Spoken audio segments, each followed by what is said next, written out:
Hello students, welcome to my YouTube channel. आज हम बात करते हैं electric field and electric field intensity. सबसे पहले बात करते हैं इलेक्ट्रिक फील्ड की। What is electric field? Electric field the field around the test charge in which another charge experience force of attraction and repulsion. Like जैसे magnet होता है, this is the magnet. अब इस मैग्नेट के आसपास का वो फील्ड जिसमें किसी अनादर मैग्नेट को लाने पर वो फोर्स ऑफ अट्रैक्शन और रिपल्शन को फील करता है, क्या कहलाता है? मैग्नेटिक फील्ड कहलाता है। इसी तरह से इलेक्ट्रिक फील्ड होता है। इलेक्ट्रिक फील्ड में क्या होता है? ये हमने एक चार्ज लिया Q, अब इसके आसपास का वो फील्ड जिसमें अनादर चार्ज को लाने पर वो फोर्स ऑफ अट्रैक्शन और रिपल्शन को फील करता है, क्या कहलाता है? इलेक्ट्रिक फील्ड कहलाता है। और फोर्स ऑफ अट्रैक्शन रिपल्शन जो है उसकी नेचर पर डिपेंड करेगा, वो सेम पोलैरिटी के हैं या अपोजिट पोलैरिटी के हैं, उस पर डिपेंड करेगा कि ये अट्रैक्ट होगा या रिपेल होगा। अब हम बात करते हैं इलेक्ट्रिक फील्ड इंटेंसिटी की। What is electric field intensity? It is defined as the ratio of force experienced by the test charge which is placed in an electric field and the magnitude of the test charge, like when it is represented by E. If we talking about the formula, then E equals to F by Q naught। तो ये electric field intensity जो है वो ratio है force experience by the test charge which is placed in an electric field. जो electric field में रखा हुआ है टेस्ट चार्ज, उस पर फोर्स जो लग रहा है उस पर, और magnitude of the test charge, जो टेस्ट चार्ज है उसके मैग्नीट्यूड का जो रेशियो आएगा उस पर ये जो होता है क्या कहलाता है? Electric field intensity. It is vector quantity. अब हम इसकी एसआई यूनिट बनाएंगे। एसआई यूनिट कैसे बनेगी?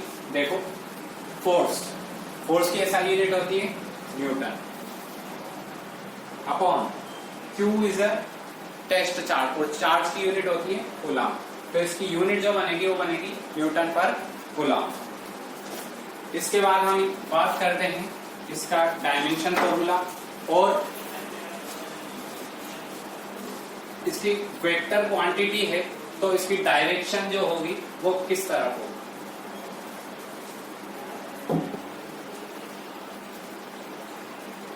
एसआई यूनिट, एसआई यूनिट अभी हमने बनाई है, क्या है? न्यूटन पर coulomb. Dimensional formula,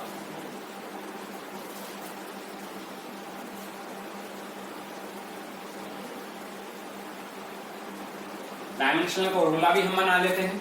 dimensional formula कैसे बनेगा? जिस तरह से हमने यूनिट यहां बनाई थी इसी तरह से डायमेंशनल फॉर्मूला बना लेते हैं।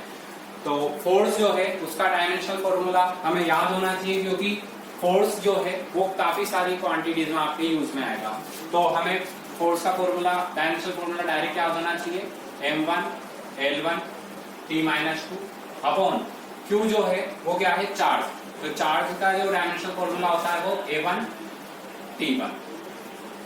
अब हम अगर इसको ऊपर ले जाएं तो ये डायमेंशनल फॉर्मूला जो है वो क्या हो जाएगा? M1 L1 T-3 A-1। It is the dimensional formula of electric field intensity. Now, it is the vector quantity. It is vector quantity. अभी वेक्टर क्वांटिटी है तो इसकी डायरेक्शन भी होगी। तो डायरेक्शन क्या होगी? For positive charge it is same in the direction of electric field. और positive charge same in electric field, and for negative charge it is opposite in the direction of electric field, opposite in the direction of electric field। तो ये हमने आज बात करी है electric field और electric field intensity की। तो स्टूडेंट्स, हम यहाँ पर इलेक्ट्रिक फील्ड इंटेंसिटी की बात कर रहे थे। तो इलेक्ट्रिक फील्ड इंटेंसिटी का जो फॉर्मूला होता है वो होता है E equals to F by Q naught. If Q equal to 1 coulomb, then E equals to F. So that the force on 1 coulomb charge placed in an electric field is equal to the electric field intensity at that point. It means if there is an electric field, यहाँ पर electric field E लगा हुआ है और हम क्या करते हैं, इस पॉइंट पर +1 कूलम चार्ज लाकर रख देते हैं, तो जितना फोर्स इसको फील होगा वही हमारे इलेक्ट्रिक फील्ड इंटेंसिटी के इक्वल होगा। इट मींस अगर हमको कहीं पर भी इलेक्ट्रिक फील्ड इंटेंसिटी पता करनी है तो हम क्या करते हैं, 1 कूलम चार्ज को लाकर वहां रख देते हैं। अब उस पर जितना फोर्स अप्लाई होगा वही हमारा इलेक्ट्रिक फील्ड इंटेंसिटी के इक्वल होगा। हम यहाँ इसको फॉर्मूले से भी देख सकते हैं। अगर चार्ज जो है वो 1 कूलम है तो जितना फोर्स उस पर अप्लाई हो रहा है वही इलेक्ट्रिक फील्ड इंटेंसिटी के इक्वल होगा। अब हम यहाँ पर एक्सेलरेशन की बात करते हैं। भाई फोर्स इस पर लग रहा है, तो जब भी किसी ऑब्जेक्ट पर फोर्स अप्लाई होगा तो क्या लगेगा, एक्सेलरेशन होगा उसमें। तो एक्सेलरेशन कितना है उसकी हम बात करते हैं। We know that electric field intensity E equals to F by Q। और अगर यहाँ फोर्स की हम F की बात करें तो F इक्वल्स टू क्या हो जाएगा, QE। ये फॉर्मूला आपको याद रखना है बिकॉज ये बार बार में यूज आएगा। ये तो हमारे डेफिनेशन में काम आ जाता है, आप इसी से हम इस फॉर्मूले को लाएं, बट ये वाला फॉर्मूला जो है आपको इजीली याद हो जाएगा और इसी के सेम वे में आपको दूसरे भी फॉर्मूले आगे जो आएंगे वो याद करने हैं। तो एक ही हमारा पैटर्न रहेगा, उसी पैटर्न पर हम क्या करेंगे, आगे के फॉर्मूले भी याद कर लेंगे। F इक्वल्स टू क्या है, QE। This is equation 1 and as we know that force F equals to क्या होता है, ma। This is equation 2। This is force and this is also force. तो ये दोनों क्या होंगे, इक्वल होंगे। हम यहाँ पर लिख देते हैं ma equals to QE। Acceleration की हमको बात करनी है तो A इक्वल्स टू हो जाएगा QE बाय M। ठीक है, तो ये जो है ये उस चार्ज का एक्सेलरेशन होगा जो कि इलेक्ट्रिक फील्ड में रखा हुआ है। स्टूडेंट्स, अब हम बात करते हैं electric field intensity due to a point charge in an electric field. किसी इलेक्ट्रिक फील्ड के अंदर किसी पॉइंट चार्ज की वजह से जो इलेक्ट्रिक फील्ड इंटेंसिटी है वो पता करेंगे।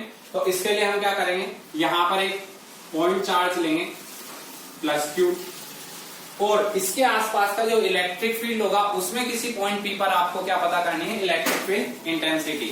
तो इससे हम यहां पर एक पॉइंट P लेते हैं जिस पर हमको इलेक्ट्रिक फील्ड इंटेंसिटी पता करनी है और द डिस्टेंस बिटवीन देम, जो पॉइंट P की डिस्टेंस है फ्रॉम Q इज R। अब हम यहां पर क्या करेंगे, टेस्ट चार्ज रखेंगे, +Q टेस्ट चार्ज रखेंगे जिस पॉइंट पर आपको क्या पता करनी है, इलेक्ट्रिक फील्ड इंटेंसिटी। और इस पर जो direction of electric field intensity होगी वो लेफ्ट टू राइट होगी।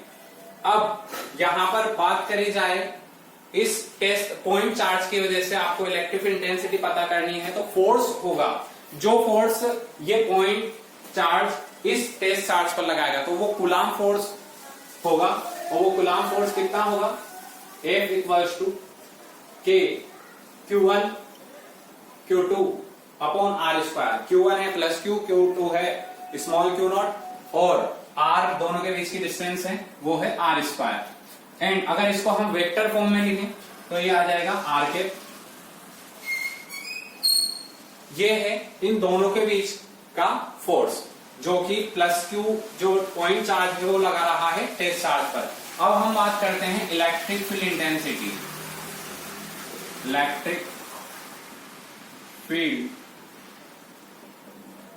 इंटेंसिटी एट P पॉइंट पर इलेक्ट्रिक फील्ड इंटेंसिटी। तो इलेक्ट्रिक फील्ड इंटेंसिटी का फॉर्मूला जो होता है वो क्या होता है, E equals to F by Q not. जो टेस्ट चार्ज है उसको अपॉन में लिखते हैं। अब यहां पर फोर्स की बात करी जाए तो फोर्स बाय इक्वेशन 1 हम फोर्स की वैल्यू यहां से लिख देंगे और इसका सिर्फ क्या लिखेंगे, फ्रॉम इक्वेशन 1।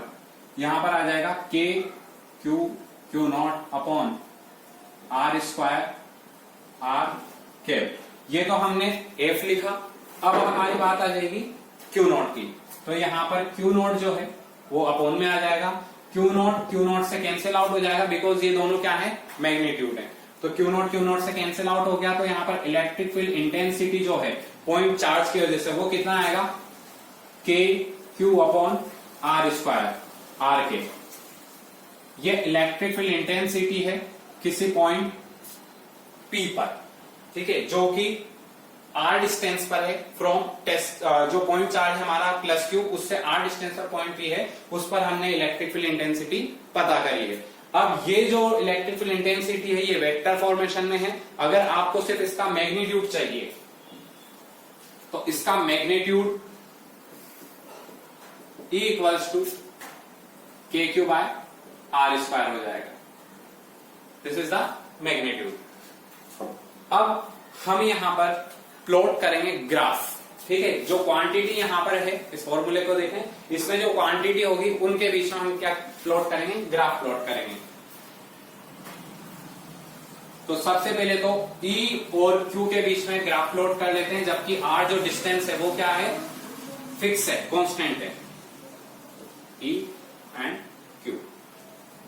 इसका मतलब ये है कि आपके पास यहां पर चार्ज है प्लस Q और इससे R डिस्टेंस पर सपोज 2 मीटर 3 मीटर जो भी है, उस पर आप क्या कर रहे हो, इलेक्ट्रिक फील्ड इंटेंसिटी की बात कर रहे हो। अब यहां पर आप टेस्ट, ये जो पॉइंट चार्ज है इसकी वैल्यू इंक्रीज या डिक्रीज कर रहे हो।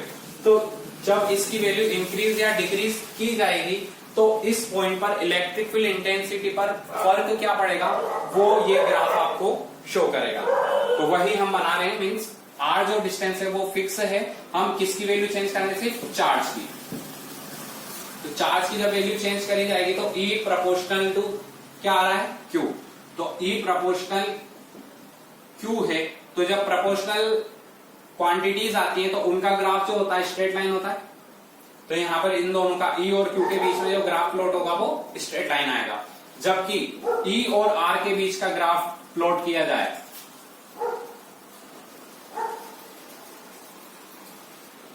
E and R square, E और आर स्क्वायर के बीच में प्लॉट किया जाए, इसका मतलब क्या है, हम किसके लिए ग्राफ प्लॉट कर रहे हैं, यहां पर एक पॉइंट चार्ज है Q और ये डिस्टेंस है R।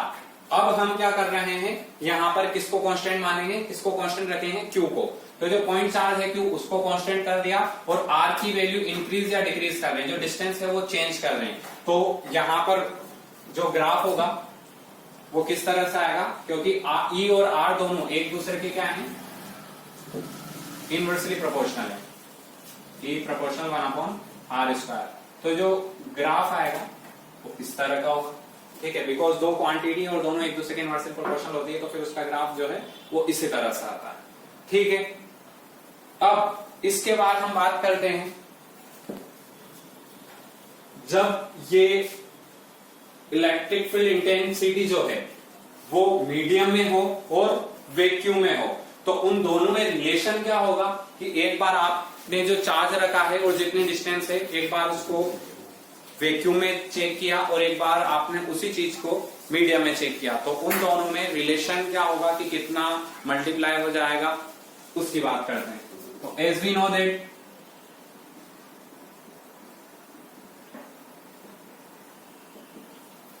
EV in vacuum, electric field intensity at vacuum क्या होता है, K Q upon R square होता है। और अगर हम यहां पर K की बात करें तो K को हम क्या लिख सकते हैं, 1/4πε0, जो मैंने लास्ट लेक्चर्स में आपको बता रखा है। तो यहां पर K की जगह हम लिख लेंगे 1/4πε0, बिकॉज ये वैक्यूम में है तो एप्सिलॉन नॉट आएगा। K की वैल्यू हो गई Q अपॉन R स्क्वायर, ठीक है। अब मीडियम की बात करी जाए तो इन मीडियम में हो जाएगा EM equals to 1/4πε0 4 pi epsilon, ठीक है, और 1/4 पाई एप्सिलॉन मीडियम के लिए होता है, तो इस एप्सिलॉन को हम क्या लिख सकते हैं, epsilon not into epsilon R. तो इसको मैं epsilon not into epsilon R लिख सकता हूं, ये भी मैंने आपको पहले बता रखा है, Q अपॉन आर स्क्वायर। तो के क्यू अपॉन आर स्क्वायर ये भी मीडियम के लिए हो गया, और मीडियम के लिए के की वैल्यू क्या हो जाती है, के का फॉर्मूला क्या हो जाता है, 1/4 pi epsilon not into epsilon R. This is equation 1। अब अगर हम इस फॉर्मूले को देखें तो यहां से इतना पार्ट जो है वो इक्वेशन 1 की तरह नजर आ रहा है, ठीक है, मींस एप्सिलॉन आर को छोड़ दिया जाए, उसके अलावा जो रिमेनिंग पार्ट है वो ईवी के इक्वल है, ठीक है, 1/4 pi epsilon not Q upon R square, 1/4 pi epsilon not Q upon R square EV के इक्वल है। तो हम यहां पर लिख सकते हैं E M equals to EV, epsilon है और ये ई है। अब एप्सिलॉन को इस साइड ले आएंगे हम, और जो इलेक्ट्रिकल इंटेंसिटी है उसको राइट हैंड साइड ले जाएंगे, तो ये हो जाएगा epsilon R equals to EV upon E M. Means electric field intensity in vacuum and electric field intensity in medium का जो रेशियो होगा वो एप्सिलॉन आर के इक्वल आएगा।